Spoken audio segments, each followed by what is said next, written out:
Yes, everyone, you know what time it is. It's your boy Jack here at the Irish Hotspur. I'm going to take a little bit of a dive into Richarlison's head in this video because he was seen in a very emotional state after he was taken off 20 minutes before the match ended against Bolivia, taken off at around the 70th minute, and he did look like he's just not in a great place right now. Seen crying, seen him just very upset, just clearly still has a lot of weight on his shoulders right now, probably because of, him wearing that very important number 9 shirt for Brazil, but also because he's wearing the very important number 9 shirt for Tottenham, and it looks like neither team he's really performing to, at least to his, standards, or at least to the standards that he knows he can. And I'm going to take a dive into maybe what's going on with Richarlison, what could be going wrong, and maybe also give you some reasons as to why you could keep some faith in him. I totally understand why a lot of Spurs fans are getting skeptical, are getting frustrated, but in this video, I'm at least going to try to explain what could be going wrong and why maybe we should at least give him that extra benefit of the doubt, or give him that extra bit of encouragement and keep at least a little bit of faith in him. But everybody, before I get into it, please smash that like button for me.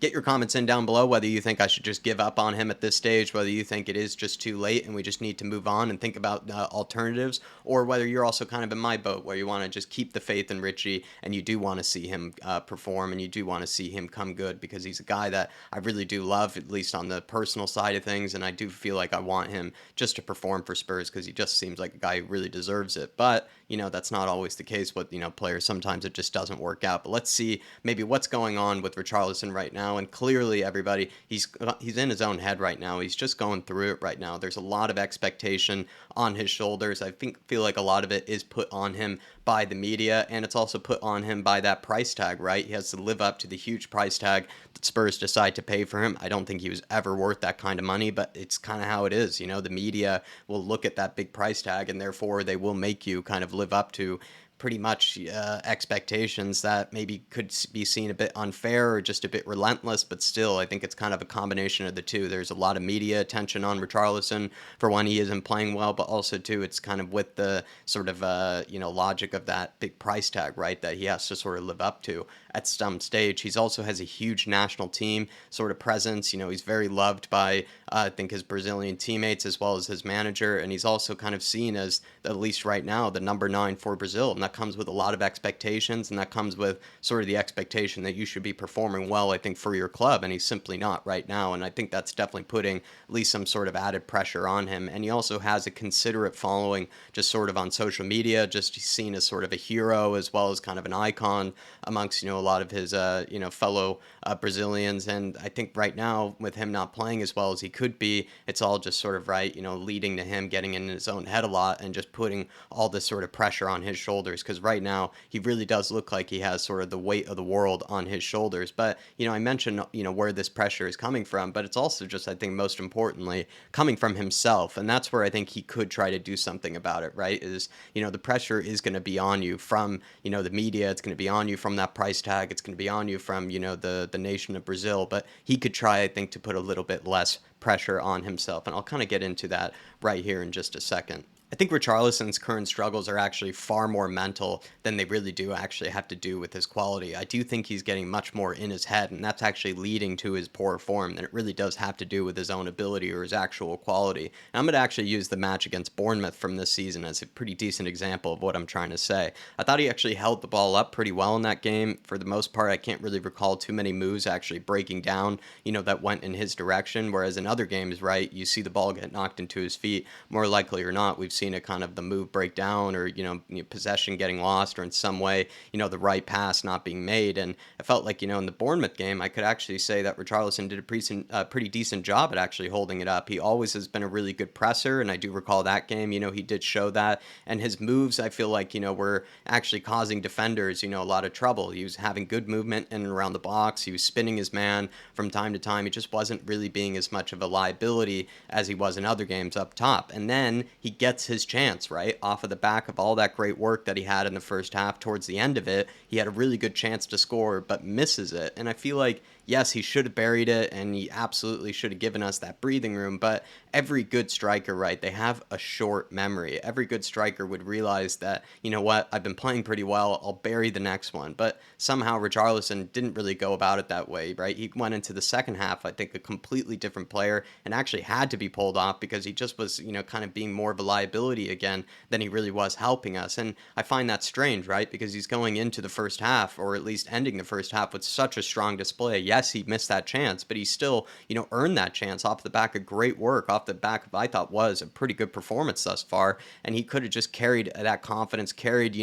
what he was doing well in the first half into the second half, and I think he would have gotten his just rewards. But instead, I think he got into his own head, and then he just came out a completely different player in that second half. And I'm going to kind of get into why I think that's kind of, somehow changeable, or somehow something that Richie could actually do something about. Because when you are playing well, you need to find a way to sort of carry that confidence, throughout the match. And if you do one thing wrong, there's no reason to get so down on yourself and let the rest of your game, go, and let the rest of your play kind of suffer, right? And that's what he needs to kind of work on. And this is something I'm kind of dig into a bit more here. And so I mentioned this earlier about the short memory. While a lot of people are giving up on him because they think he's just simply not good enough, I'm really only getting frustrated with Richarlison because I feel like he needs to fix what's going on up here. And a way to do that is to develop, I think, a short memory. When you think of some of the best strikers in the world, usually they're just full of confidence. In fact, they're almost a bit annoying because they're so full of confidence, they're so full of themselves, but that actually usually plays to their advantage, I think, because when they do miss chances, or when they do have loose touches,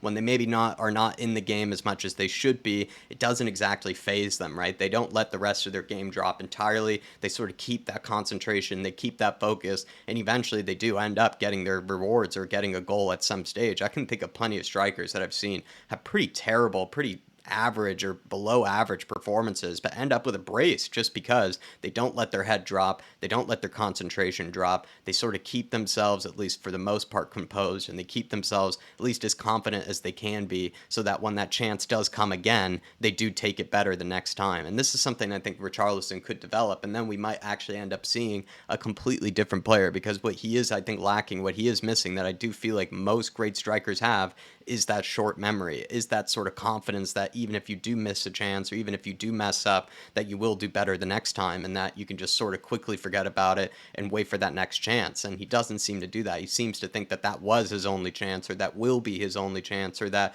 that was when he just simply had to bury. And even if that is true, he just needs to somehow get out of that headspace, because it's only coming to his own detriment, and I think it's only leading to his game suffering. When he's even having a good game in the first place, he messes up once, and then all of a sudden you're seeing him in his own head entirely. And I feel like this is a good sort of characteristic to have, to be hard on oneself. But you think as a striker, right, most of them are probably not that hard on themselves, or at least they have this sort of air of confidence that allows them to sort of continue to go about their game in sort of such a sort of assured manner. And it feels like Richarlison just doesn't really have that. And I feel like I'd like to see him find a way to sort of learn that off of other players. In my opinion, elite sportsmen have elite mentalities when they fail. Richie seems to be very hard on himself when he does have a moment where he doesn't do what he needs to do or what he should have done. And I think it's a good trait, like I just mentioned, right, to be hard on oneself. It's always, it's a sign of humility. It's a sign that you are, critical, that you can have self-reflection. But I feel like in his position as a striker,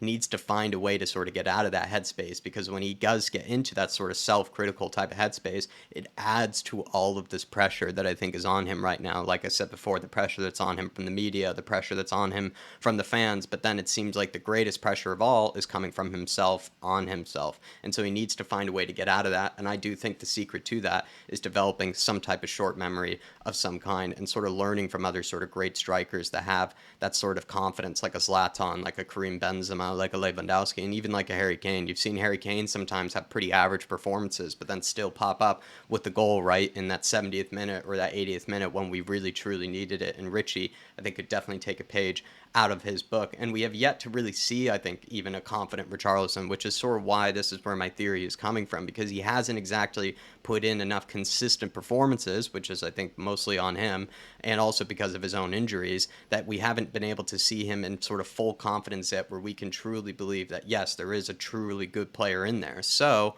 I could see why there's this sort of skepticism, there's this doubt, right? Because we haven't seen, consistent displays from him yet. But the player that I remember at Everton was a confident Richarlison. And when we saw a confident Richarlison, he caused teams problems. I think he actually has the physical attributes to be a great striker. And when we do see a confident Richarlison combined with sort of the physical attributes that I think he has, we can see, the makings of a good striker. Now, one thing I want to say is that when we're looking for like a confident Richarlison, if we do get a confident Richarlison at some stage, you have to think about actually all the physical attributes that he does have to offer. And that's what sort of has always made him, I think, sort of at least the potential of what could be a great striker. I think he's a very good presser. He works so hard off of the ball. He's usually the one leading the press, is willing to usually run his lungs out for the whole 90 minutes to keep, that sort of intensity going. And he's very good at sort of when making a mistake, even to try to win the ball back and run back after it to sort of help out the team. He's very unselfish in that way. I do think he's good in the air. I think he has that sort of bravery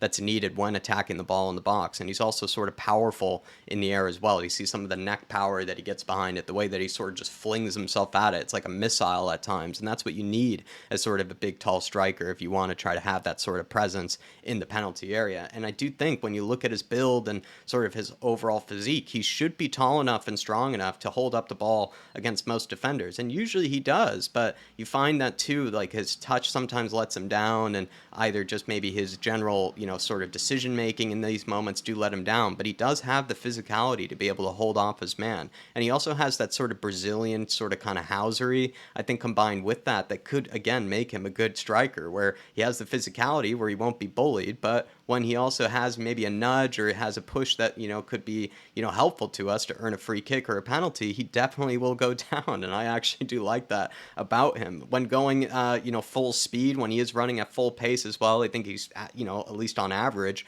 quicker than at least most strikers, I think, of his sort of physicality and height and build. And so he does have that sort of, at least that bit of pace and that sort of, quickness in behind. And also when running full speed, he's a very powerful runner, right? He's not a guy that you would want to really step in front of, definitely. And so I think what I'm trying to say by this is, right, if you have a confident Richarlison combined with these sort of physical attributes on his best days, I do feel like he's a really difficult player to handle. He has all sort of the physical attributes combined with sort of that Brazilian flair and sort of unexpectedness that really do make a guy quite dangerous. I've seen him have some fabulous games for Brazil and Everton as well, where he's pretty much done everything right as a striker, and he's basically doing the hold-up play, he's doing, sort of the physical, area part of the game, he's doing the pressing, he has that sort of creativity, that sort of flicks and, sort of dynamism that maybe others don't. And then in the other games, you'll see him be completely the opposite. But the point being is that I have seen plenty of games of a very confident and a very good Richarlison. And when he is in that sort of mood, he is a very difficult player to handle because of all these different attributes that he does have when he is confident. And there are games, right, where he does completely nothing right. And then there are games when he does everything right. And this is where I sort of feel like he's a confusing one, where I'm not just seeing bad game after bad game after bad game. I'm usually, at least in, Everton and in a Brazilian shirt, I've seen him have great games, and then for Spurs, I see him have a poor game. But that doesn't mean, I think, at least in my opinion, that he's a bad player. I think that means there's something else there. It has something to do with the mental, or at least something to do with the psyche. And I do feel like he is a player that is capable, when he is confident, of scoring, 15 goals this season. And that's what we need to do, is get him to this full confidence, get him to the right headspace where he can get back to sort of feeling his best, where he can get back to sort of feeling like he is doing all the right things. And he just simply, I think, in my opinion, in order to do that, just can't get in his own head anymore. He just needs to have confidence in himself. He needs to not put as much pressure on himself when he does make a mistake. And I feel like if he does do that, we will start to see a far better Richarlison. And I've seen far better players than Richie, actually. Far better players on the ball, far better players with, higher ceiling and higher talent, suffer from similar things. I even think of actually kind of up north, right, with Anthony Martial over at Manchester United. Such a talented player, such a gifted player as well, but seems to really struggle with sort of confidence, seems to really struggle with, maybe given, that time, he looks like a guy that needs that sort of arm around his shoulder, that also needs to have that sort of confidence in himself in order to really put out his best game. And you think of other players like even a Ben Arfa, or you just think of guys like Eden Hazard, even just recently, players that really are very, very talented, far more talented than Richarlison, but at some stage sort of lost a bit of confidence in themselves, lost that sort of belief that they can really perform at the highest of levels. And I think Richie is just suffering from a similar thing that they might have at some stage. So I feel like it's not something that's completely foreign or something that's completely unheard of what he could be going through right now. And what I would suggest to him is that one of the things he just simply needs to develop is that sort of short memory that a lot of good strikers seem to have, and that sort of just overall confidence in yourself that a lot of strikers seem to have. And I do think it goes a very long way. So, Richie, just don't lose your head. Keep the faith in yourself, my man. Gonna wrap up with a little bit of food for thought here. I do feel like Kulusevski, if we are gonna maybe think about somebody else, if you're completely done with Richarlison, you could think about Kulusevski as actually an alternative as a striker. I think Sonny right now is definitely the go-to. He's absolutely brilliant up there. But if you did want maybe a more physical presence, or at least somebody that could bring in Brennan Johnson or move Sonny back over to the left, I feel like Kulusevski is a decent alternative. He's strong and can hold up the ball like Richarlison can. Will have a much better touch than him as too, and he also has that sort of agility to turn and spin his man maybe a bit better than Richie can. So while he will be holding up the ball, he sort of has that sort of technical skill to be able to spin off his man and sort of lead an attack from there. He's a great presser and great at working off the ball like Richie does, and he can retain possession better, I think, with just sort of his eye for a pass, as well as just his general, play as a winger, I think, and a creative sort of player would make him a bit better at sort of hitting the ball into and just sort of retaining possession in general. And he's also played up front before for Sweden, albeit that was kind of more as a striker, alongside Isak as kind of a two-man, sort of front. I think it was a 4-4-2 a long time ago, kind of in the Euros. But it did end up, showing some of Kulusevski's best attributes, and it's where I even kind of originally kind of even became aware of him. Was I think it was from the Euros a while back, or could have been a World Cup. I'm trying to remember, from at least maybe it must have been the Euros, because I don't think it was the most recent World Cup, but he did have a good display in the Euros, and I thought it was also because he has that sort of natural sort of a build and physique that could make him a decent striker. And I feel like too, when you think about it, Brennan Johnson, Brian Hill, Solomon could all be given a chance. Then on the right, you keep Sonny on the left, Kulusevski up top. It's just another way to sort of look at the attack a bit differently. I think right now, Sonny is definitely the main go-to man at striker at this moment in time. You want to keep the faith in Richarlison for sure, but if we end up losing faith entirely, or he's just really isn't going to end up making it, then I think you could look at Kulusevski as actually the sort of replacement to Richarlison up top, and then you could look at Brennan Johnson, Brian Hill, and others filling in more on the right. But everybody, I'm going to leave it there. I'm going to keep the faith in Richie. I continue to go on my runs around Prospect Park with the number 9 shirt, but I could see why a lot of you are losing the faith in the guy, and he does seem to be completely in his own head right now, and it's just sad to see. But everybody, hit that like button for me if you can, if you did enjoy this video. Feel free to disagree with me down in those comments, especially if you feel like at this stage we should just start looking at other options, or if you agree with me, let me know in those comments and you want to keep the faith in the Big Rich. I will be seeing you. Come on, you Spurs, and in the Big Ange, I trust. Bye, everybody.